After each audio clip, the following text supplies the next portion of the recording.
Why is humanity in a state of chaos? Why have we been at war for so long?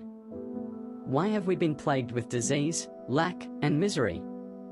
Are these natural conditions? Is humanity a product of the Big Bang, without conscious design, pond scum that grew legs?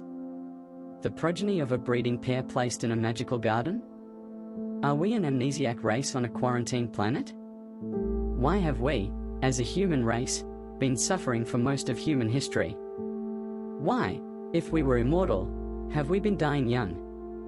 Why don't we remember who we are and our galactic heritage? Why do we tend to psychopathic behaviour? Why don't most people know that our spirit and consciousness are directly connected to God? This is the hidden history of the galaxy and the human species, interpreted from ancient texts, close encounters of the third and fourth kind, and mystics. It explains anomalies in our history, such as the extraordinarily long lives of patriarchs, and offers an extraterrestrial explanation for the giants, Anunnaki, Nephilim, and Elohim, referred to in ancient biblical and Sumerian texts. What evidence is available for a more comprehensive human and galactic history? Communication with physical and non-physical entities, close encounters of the third and fourth kind. The testimony of Ashiana Dean, Ul Bielik, Travis Walton, Stuart Swerdlow, Juliet and Javan Carter and others. Direct channeling, as in the information provided by Lissa Royal. Memories from previous lives, as in the work of Dr. Shakuntala Modi, Edgar Cayce, and others. Access to the Akashic records for the history of past lives. Archaeology, evidence from direct physical archaeology, such as bones of early humans and written records left in stone or clay tablets recovered worldwide. Zachariah Sitchin was one of the few people who could read the Sumerian cuneiform on the clay tablets scattered in the deserts of Iraq and Iran. Michael Tellinger, in his book Slave Species of the Gods, provides a further interpretation of the clay tablets and, together with archaeological evidence, a further understanding of these ancient gods. Brian Sykes traces mitochondrial DNA in different root races in his book, The Seven Daughters of Eve. Archaeologist Michael Cremo has uncovered bones of anatomically correct humans that predate previous evidence of humans. The book Worlds in Collision by Immanuel Velikovsky explains ancient texts concerning cataclysms in our ancient past. Lloyd Pye was the caretaker of the Starchild skull, which is physical skeletal evidence of alien life on this planet. The Earth Chronicles series by Zachariah Sitchin provides evidence of alien intervention in our ancient history based on cuneiform inscriptions on clay tablets found in Mesopotamia. Exposure to alien technology. Preston Nichols, Bob Lazar, Val Valerian, William Cooper, and Stephen Greer all claim to have worked for secret government projects and have published intriguing information involving extraterrestrials and advanced alien technology. Chapter 1 Introduction. Why are we born into suffering and not experiencing paradise? Why, if we were immortal, has our lifespan been reduced, and why don't we remember our space brothers and where we came from? Why do we tend towards neurosis and psychosis and forget our connection to creation? We do not know the answers to these questions because we are in the middle of a huge drama unfolding since the middle of the Atlantean period. For many, Atlantis seems like a fictional place. Mainstream experts base their opinions of our past on manuscripts, clay tablets, and bones, and then guess what those might mean, while ignoring contradicting opinions. Our culture is being fed partial facts and guesses as if they are proven facts. The assumption that we evolved from single-cell organisms does not hold up to scrutiny. If you think that organisms as complex as the human beings could evolve in a few thousand years because of genetic mutations, then you would have to conclude that we have been deliberately misled. This deliberate misinformation campaign has been to deprive humanity knowledge of our true spiritual origins. We are dying young because of a genetic mutation rendered at the deepest level of our DNA template. Because of this mutation, our chromosomes and gene codes behave not as intended, and does not function on its original divine blueprint. We find ourselves trapped as consciousness in a mortal form with a very short lifespan. By the time we are 35 years old, We start to feel this deterioration when the death hormone starts to kick in and makes us tired as the body starts to kill itself with chemical toxins. Science calls this aging. However, science is based on a small amount of knowledge. Ancient knowledge has been hidden from us to make us easier to control and to prevent us from remembering our true divinity and purpose. In the beginning, all is God and everything comes from God, the Creator. Cosmic creation was set in motion because of love and the desire for God to experience itself. God wanted company and to know itself in structure and form, so it sent portions of its consciousness into that structure. Creation would have independent life, free will, and the ability to create through thought, yet there is nothing other than God. This is a way for God to experience themselves in duality, learn, and then reintegrate into the whole. Duality started with a large bubble of light split off from God, and then other bubbles split into the void. In the beginning was the void, and God spoke the word. Creation was manifested first through the void, the spirit, and the first expression of God's consciousness. The next was sound or vibration, divine feminine, another portion of God's consciousness. From the combination of sound, the divine masculine, and the void came light.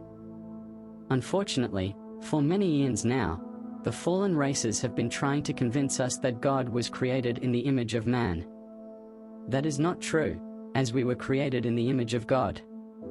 God is consciousness, omnipotent, omnipresent, and eternal. We are also these things, yet we still need to remember. Over the years, we have been taught that we are sinful, lowly creatures and that angels are much better than humans. The fallen angels gave humanity these stories of hierarchies of angels. Humans were the original angels and were called the Oraphim, the children of light. Where is God? There is no being, space, or place outside of God. Therefore, there is no way to be outside or away from God. But there is a way to forget, and that is when we feel that God is somewhere else. That is when we feel lonely, frightened, and scared because we don't know what we are a part of or connected to. Forgetting that we are part of and connected to God makes us vulnerable to fairy tales told by people with bad intentions that teach us to look outside ourselves for God. We are told that God is in that mountain or in that burning tree or will come if we say, "Hail Mary." You cannot do or say anything to find God because you are God. The lies of God being out there somewhere designed to distract us from the truth that God is inside of us. When we understand that we are all God, then we will never settle for someone trying to take that knowledge of God away. We are made of God's force and can bring more of God's force into awareness and the body. You can walk anywhere in the world if you embody your God's force and know it is there, because you are not confined by the world when you embody God's force. Being in the world but not of it does not mean that you are better than other people, and it does not mean wearing white robes and having a holier-than-thou attitude towards others. Why does God allow evil? If God created everything and is everything, then did God create evil? God gave all sentient beings freedom of choice, which means freedom to do evil and to harm others. God was aware when creation took place that free will results in bad choices. Sentient beings do horrible things, and that does not mean that God is evil. Even the fallen ones are the faces of God. There is a trick being played in the New Age movement, the idea that God does not care, and there is no negative or positive, therefore, good and evil are equal. This false teaching leads one to consider that it does not matter if you choose to do good or evil. However, this is a twist and a lie. The original intention of creation is for loving, free expression of consciousness and cooperation between the parts of God that knew they were parts of God. God's desire is for joy, not neutrality, nor the feeling of indifference between negative and positive emotions. There is a false teaching that the neutrality of emotions is a state of nirvana. Becoming detached to the point where you feel nothing and feel no difference between good and evil does not mean you are becoming more like God. God feels every pain and every joy felt by any person. Therefore, every time we hurt, God hurts. God hurts every time we inflict hurt on others. Of course, God does not want us to hurt and hurt others. In creation, free will was the key. God wanted to create portions of itself in its image, which means sentient beings must be free to choose what they would like to experience. This also means that sentient beings could choose to go against creation and harm others. The sentient beings who are going against creation have forgotten they are a part of God and cannot remember how to connect the feeling of the presence of God. When we come out of polarity consciousness, we experience oneness with creation or unity consciousness. Unity consciousness is when we begin to experience the blessedness within good and evil, as well as pain and sorrow. This does not mean that we like evil or pain, it means we understand and, in some circumstances, allow it. If God tried to stop evil, then God would no longer give us the gift of free will, which would undermine creation. Joy and happiness require free will.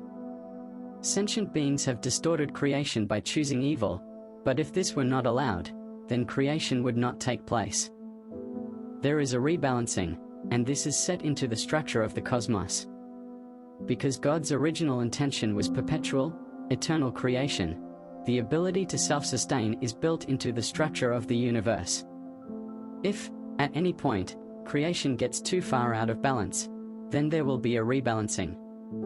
This rebalancing would be the consequence of energy, not a vengeful God punishing the wicked.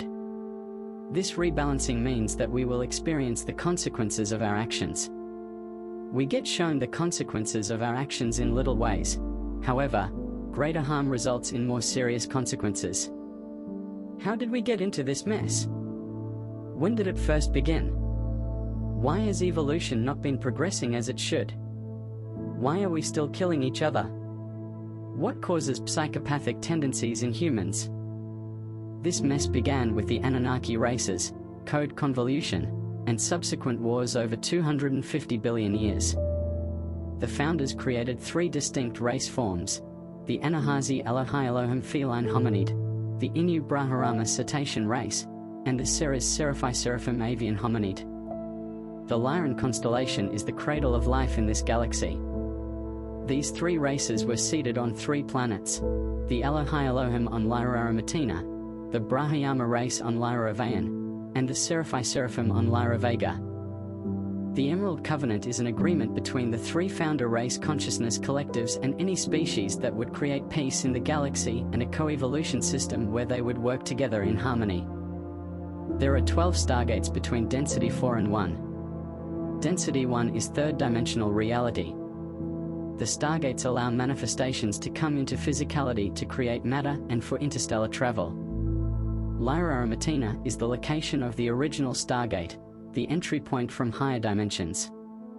The Elohai Elohim were appointed the guardians of Lyra Arimatina and Stargate 12. Lyra Avalon has Stargate 11 and is co-occupied by the Elohai Elohim and one of the Brahmayama founder races. The Seraphi Seraphim are guardians of Stargate 10 on Lyra Vega. These original races in the Lyra cooperated for about 700 billion years until they experimented with genetic manipulation about 250 billion years ago. Several races were creating new life forms, new variations of themselves to experience creation, which also created distortions in their consciousness. Genetic engineering resulted in corruption or convolution of the genetic blueprint. This code convolution can be compared to inbreeding. When a genetic line is combined within itself too many times, distortions are introduced in its pattern. This is also true on Density 4, not with chemicals but with scalar wave templates. War broke out between the mutant Seraphi Seraphim of Lyra Vega at Stargate 10 and a faction of the Elohai Elohim at Stargate 11. The fallen Elohai Elohim wanted to destroy Lyra Vega but save the Brahmarama who were cohabitating with Seraphi Seraphim on Lyra Vega, and they asked the High Council of Lyra Arimatina for permission to destroy Lyra Vega. The High Council rejected the proposal and offered a pathway toward rehabilitation of both races. The rebel group of Elohai Elohim did not like this answer and destroyed Lyra Arimatina. The destruction of Lyra Arimatina destroyed the founders and the High Council. After this, the Elohai Elohim went after the Seraphi Seraphim. The Elohai Elohim created a hybrid race called the Anu Elohim. The Anu Elohim wanted to be creator gods and take over the whole universe. The Christus founder races created humans, a Lyran-Sirian race form also called the Orphan, to reverse the damage by the fallen races and facilitate healing by reversing their convoluted DNA. In response, the Elohim later created the Anunnaki race to destroy humans. The consequence of all this genetic manipulation and wars was two fallen races, the fallen Elohim and the Seraphim. The destruction of Stargate 12 on Lyra Matina created a black hole. The black hole leads to a phantom matrix. The black hole has been progressively pulling this time matrices and galaxies into the phantom matrix to feed off the energy. The fallen races will eventually suck the entire universe into the fallen matrix black hole system unless the rip in spacetime is healed. The fallen beings in the phantom matrix were originally part of our matrix. The fallen angelic beings wanted to create their twisted creation. The story of Lucifer challenging God and wanting to create his universe is a kindergarten version of a large interdimensional drama that took place involving groups of founder races. The founder races were trying to help the fallen ones who could not recognize their connection to creation.